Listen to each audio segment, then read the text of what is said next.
என் லைஃப்பில் இந்த மாதிரி ஒரு பெயின்ஃபுல்லான ஒரு சுச்சுவேஷனை நான் ஃபேஸ் பண்ணதே கிடையாது. மனசு முழுக்க வலி வலி மட்டும்தான். இந்த சுற்றுப்பயணத்தில் என்னென்ன மக்கள் பார்க்க வராங்க, அதுக்கு ஒரே ஒரு காரணம் தான், அவங்க என் மேலே வச்சுருக்கிற அன்பும் பாசம். அந்த அன்புக்கும் பாசத்துக்கும் நான் எப்பவும் கடமைப்பட்டிருக்கிறேன்.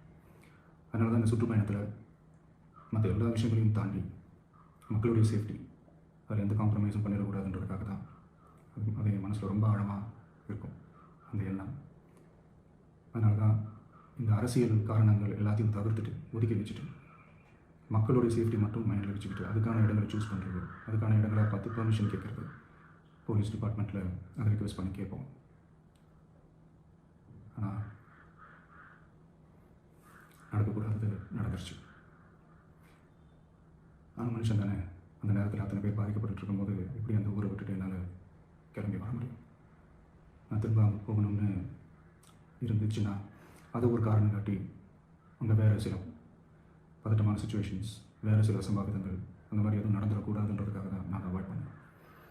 இந்த நேரத்தில் சொந்தங்களை இழந்து தவிக்கிற அத்தனை குடும்பங்களுக்கும் என்னுடைய ஆழ்ந்த இரங்கலை தெரிவிச்சுக்கிறேன். எனக்கு தெரியும் என்ன சொன்னாலும் இது ஈடே ஆகாதுன்னு எனக்கு தெரியும். ஹாஸ்பிட்டலில் ட்ரீட் பண்ணிகிட்ருக்கிற எல்லாருமே சீக்கிரமாக க்யூர் ஆகி வரணுன்றது இந்த நேரத்தில் நான் வேண்டிக்கிறேன். கூடிய சீக்கிரமே உங்கள் எல்லாரையும் நான் சந்திக்கிறேன். இந்த நேரத்தில் எங்களுடைய வழிகளை, எங்களுடைய நிலைமையை புரிஞ்சுக்கிட்டு எங்களுக்காக பேசின அரசியல் கட்சிகளை சார்ந்த நண்பர்கள், தலைவர்கள் அனைவருக்கும் என்னுடைய நன்றியை தெரிவிச்சுக்கிறேன்.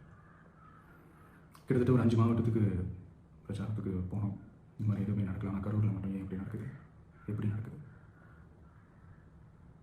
மக்களுக்கு எல்லா உண்மையும் தெரியும். மக்கள் எல்லாத்தையும் பார்த்துக்கிட்டு இருக்கிறாங்க. கரூரை சேர்ந்த அந்த மக்கள் அந்த உண்மையெல்லாம் வெளியில் சொல்லும்போது எனக்கு கடவுளே நேரில் வந்து இறங்கி அந்த உண்மைகள்லாம் சொல்கிற மாதிரி எனக்கு தோணுச்சு. சீக்கிரமே எல்லா உண்மைகளும் வெளியில் வரும்.